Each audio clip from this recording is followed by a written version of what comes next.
Bismillahirrahmanirrahim. Kaidah fikih yang ke-16 dalam Al-Wajiz mengatakan al-aslu fi sifati al-aridatul adam. Asal pada sifat-sifat yang baru adalah tidak ada. As-sifatul aridah atau sifat-sifat yang baru adalah suatu keadaan yang tidak ada bersama aslinya, melainkan baru adanya setelah itu. Seperti riba dalam perusahaan bagi hasil. Sedangkan sifat asli adalah suatu keadaan yang ada bersama dengan adanya aslinya, seperti keperawanan pada anak gadis. Jadi, asal pada sifat-sifat yang baru adalah tidak ada. Apabila ada orang yang mengakui sesuatu, maka dia harus membawa bukti yang menetapkannya. Sedangkan asal pada sifat-sifat yang asli adalah ada. Apabila ada orang yang mengakuinya tidak ada, maka ia harus membawa bukti yang menetapkan ketiadaannya. Berdasarkan hal ini, maka dapat dikatakan bahwa sifat-sifat berdasarkan ada atau tidak adanya terbagi menjadi dua bagian. Bagian yang pertama, sifat-sifat yang keberadaannya pada sesuatu adalah baru. Sekali lagi, sifat-sifat yang keberadaannya pada sesuatu adalah baru, dalam arti bahwa sesuatu itu berdasarkan tabiatnya kosong dari sifat-sifat itu pada umumnya. Inilah yang disebut dengan sifat-sifat yang baru, karena adanya sifat tersebut baru datang setelah adanya sesuatu itu sendiri. Sedangkan kaidah asal pada sifat-sifat ini adalah al-adam atau tidak ada. Yang sama atau disamakan atau kedudukannya sama dengan sifat-sifat itu adalah perkara-perkara yang keberadaannya didahului oleh tidak ada, seperti berbagai macam jenis akad, tindakan, dan perbuatan. Bagian ini yang disamakan dengannya merupakan pembahasan dalam kaidah ini. Yang kedua, sifat-sifat yang keberadaannya pada sesuatu bersamaan. Sekali lagi, bersamaan dengan keberadaan sesuatu itu sendiri.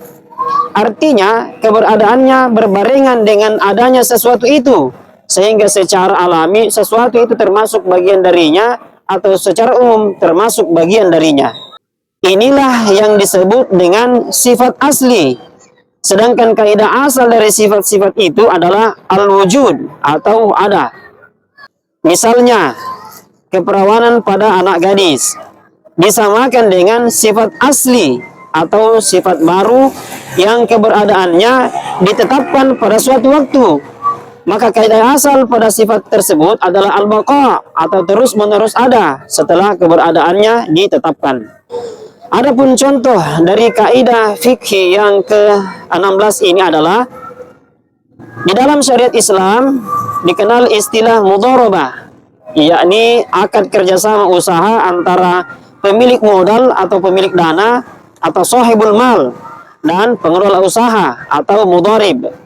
Keuntungan dari kerjasama tersebut dibagi berdasarkan kesepakatan atau nisab. Sedangkan jika usaha merugi, maka kerugian modal ditanggung oleh pemilik modal.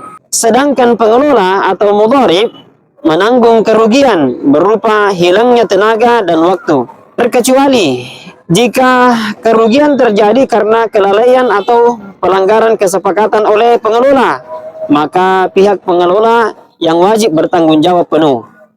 Nah, anggaplah si A pemilik modal dan si B pelaku mudharabah atau yang menjalankan usaha. Apabila si B, yakni pelaku mudharabah atau pengelola usaha mengatakan kepada si A, saya tidak untung, maka perkataan yang dianggap adalah perkataan si B, yakni pelaku mudharabah atau orang yang menjalankan usaha. Dan kepada si A, yakni pemilik modal, hendaknya menetapkan keuntungan itu. Karena aslinya adalah bahwa si B, yakni pelaku mudharabah itu tidak untung. Demikian pula apabila si B, yakni pelaku mudharabah itu mengatakan kepada si A, yakni pemilik modal, saya untung sekian. Lalu si A mengatakan, kamu untung lebih dari itu. maka perkataan yang dianggap adalah perkataan si B, yakni pelaku mudharabah atau yang menjalankan usaha. Dan kepada si A atau pemilik modal, hendaknya dia menetapkan tambahan keuntungan yang diklaim oleh si B, orang yang menjalankan usaha, karena asalnya tidak ada kelebihan dalam keuntungan itu. Demikian juga apabila si A, pemilik modal, mengatakan kepada si B, yakni pengelola usaha, saya telah melarang kamu membeli itu. Lalu si B, pengelola usaha, mengatakan, kamu tidak melarangku. Maka perkataan yang dianggap adalah perkataan si B, pengelola usaha, karena asalnya adalah tidak ada larangan. Dan kepada pemilik modal, hendaknya menetapkan bukti atas klaimnya itu.